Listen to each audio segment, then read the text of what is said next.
ഈ കേരളത്തിലെ പ്രതിപക്ഷ നേതാവും പ്രതിപക്ഷവും സാഹിത്യകാരന്മാരോട് കലാകാരന്മാരോട് എടുക്കുന്ന നിലപാടെന്താണ് എന്നുള്ളതിൻ്റെ വ്യക്തമായ ഒരു സമീപനമാണ് വി ഡി സതീശൻ തന്നെ വ്യക്തമാക്കിയത്. അത് ഞാൻ പറഞ്ഞതുപോലെയാണ്, പ്രതിഫലം പറ്റി പ്രവർത്തിക്കുന്നവരാണ്, അവരാണ് സ്വരാജിന് വേണ്ടി വാദിക്കുന്നത് എന്നാണ്. സ്വരാജിന് വേണ്ടി വാദിച്ചത് ശരിയോ എന്ന് ചോദിക്കുന്ന ചിലർ ഉണ്ടായിട്ടുണ്ട്. അത് മനോരമയുടെ ഇന്ന് ഒരു വാർത്ത പരസ്പരം ഒരുപോലെ ആവണമല്ലോ, അതിനു വേണ്ടി കൊടുത്തതാണ്. ആ കൊടുത്ത പേര് മഹാനായ ഒരു എഴുത്തുകാരൻ്റെ പേര് കൂടിയാണ്. ഞാനതിൻ്റെ വിശദീകരണത്തിലൊന്നും കടക്കാൻ ഉദ്ദേശിക്കുന്നില്ല. സ്വരാജിന് വേണ്ടി സാഹിത്യകാരന്മാർ, കലാകാരന്മാർ, സമൂഹത്തിൻ്റെ വിവിധ തുറകളിലുള്ള ആളുകൾ മുഴുവൻ രംഗത്തിറങ്ങി ഇവിടെയുള്ളവർ ഇവിടെ നിന്നും മറ്റുള്ളവർ അവരുടെ മേഖലയിൽ നിന്നും സ്വരാജിന് വേണ്ടി ഫലപ്രദമായിട്ട് ഇടപെട്ടുകൊണ്ടിരിക്കുന്ന സാഹചര്യമാണ് യഥാർത്ഥത്തിലുള്ളത്. അതിനെ കടന്നാക്രമിക്കുന്നതിന് വേണ്ടിയുള്ള മനുഷ്യത്വരഹിതമായ സാമൂഹിക ബോധത്തെ അതിശക്തിയായ രീതിയിൽ വെല്ലുവിളിക്കുന്ന ചില സൈബർ ആക്രമണങ്ങളാണിപ്പോൾ നിലമ്പൂർ ആയിഷയ്ക്കെതിരെ വന്നിട്ടുള്ളത്. അവർക്ക് മാത്രമെതിരായിട്ടല്ല, എല്ലാവർക്കും എതിരായിട്ട് വന്നിട്ടുള്ളത്. അതൊക്കെ ഈ കേരളം, ഉത്ബുദ്ധ കേരളം ഫലപ്രദമായിട്ട് പ്രതിരോധിക്കുക തന്നെ ചെയ്യും എന്ന് തന്നെയാണ് അത് സംബന്ധിച്ച്. പക്ഷേ ഇതിലിപ്പോൾ നിലമ്പൂർ ആയിഷ അല്പസമയം മുമ്പ് നമ്മളോട് പറഞ്ഞതേ, അറിയിക്കുന്ന അവജ്ഞയോടെ തള്ളിക്കളയുന്നു, അത് മാത്രമല്ല വെടിയുണ്ടകളെ നേരിട്ടിട്ടുണ്ട് എന്നിട്ട് തോറ്റിട്ടില്ല. അവർ നാടകാഭിനയത്തിന് പോയപ്പോൾ തന്നെ അതിശക്തിയായിട്ടുള്ള സാമൂഹിക എതിർപ്പായിരുന്നു അന്ന്. ഇന്നത്തെ പോലെയല്ല. അന്ന് അതുപോലെ കല്ല്, അതുപോലെ മറ്റ് മാരകായുധങ്ങൾ ഉൾപ്പെടെ ഉപയോഗപ്പെടുത്തിയിട്ടാണ് അന്ന് ആക്രമിക്കാൻ ശ്രമിച്ചത്. ആ ആക്രമണത്തെയൊക്കെ അതിജീവിച്ചവർക്ക് ഇപ്പോഴും ഇന്നത്തെ പരിസ്ഥിതിയിൽ, ഈ വർത്തമാന കാലഘട്ടത്തിൽ ഈ സൈബർ ആക്രമണമൊന്നും ഒരു പ്രശ്നമുള്ള കാര്യമല്ല. അവജ്ഞതയോടെ തള്ളിക്കളയുന്നു എന്ന് പറയുന്ന അവരുടെ ആ ഒരു നിലപാടുണ്ടല്ലോ, അതാണ് അതിൻ്റെ ഊർജ്ജസ്വലമായ ഏറ്റവും ശക്തമത്തായ കരുത്തുള്ള പ്രതികരണം. ചോദിക്കാൻ പറഞ്ഞല്ലോ, ഇന്നലെ ഞാൻ പറഞ്ഞു.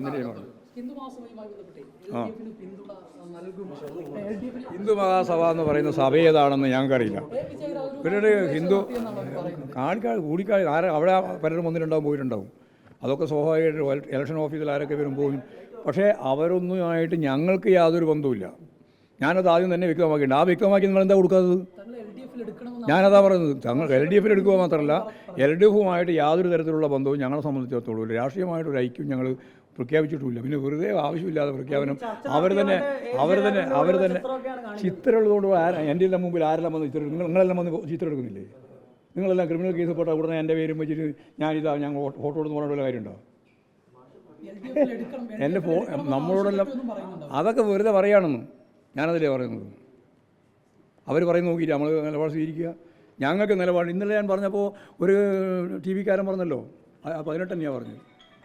എന്താ പറഞ്ഞത്?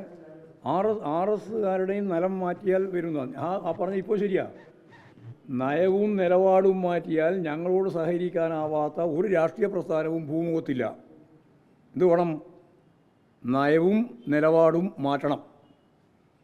ഇടതുപക്ഷ ജനാധിപത്യ മതനിരപേക്ഷ പ്രസ്ഥാനത്തിൻ്റെ ഭാഗമായിട്ടുള്ള നിലപാടിലേക്ക്, നയത്തിലേക്ക് എത്തിയാൽ ഞങ്ങളെന്തിനാണ് ആരെയെങ്കിലും ഒഴിവാക്കേണ്ട കാര്യം?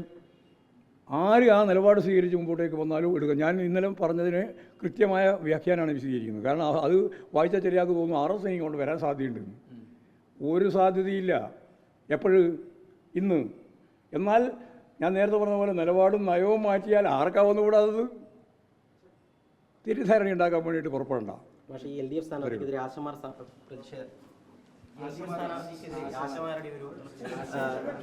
അപ്പോൾ വളരെ വ്യക്തമായിട്ട് രാഷ്ട്രീയം മനസ്സിലായല്ലോ. ആശമാരുടെ സമരവുമായി ബന്ധപ്പെട്ടാണ്. അത് കോൺഗ്രസ് രാഷ്ട്രീയത്തിൻ്റെ ഭാഗമായിട്ടതാണ് ആശമാർ നടത്തിക്കൊണ്ടിരിക്കുന്നു. അവർ പറയുന്നത് ഈ ആശമാർ മുഴുവൻ ആശമാരല്ല, അതിൽ 1% ആശമാരാണ്. കൃത്യമായിട്ട് ഞാൻ പറയാം, 1% ആശമാരാണ്. അവർ നടത്തിക്കൊണ്ടിരിക്കുന്ന സമരം കോൺഗ്രസിൻ്റെ സമരമാണ്. അത്രയേ ഞങ്ങൾ ഇവിടെ കാണുന്നുള്ളൂ. അവരുയർത്തിയിട്ടുള്ള മുദ്രാവാക്യം ശരിയാണ്, അതിന് ആരും എതിർത്തിട്ടില്ല. ഞങ്ങൾ അന്നും എതിർത്തില്ല, ഇന്നും എതിർത്തില്ല. പക്ഷേ കേന്ദ്രത്തിനെതിരായിട്ടാണ്. ഇവിടെ വന്നിട്ട് ഞങ്ങൾക്കെതിരായിട്ടല്ല അവരുടെ BJP-ക്കെതിരായിട്ടാണ് പറയേണ്ടത്.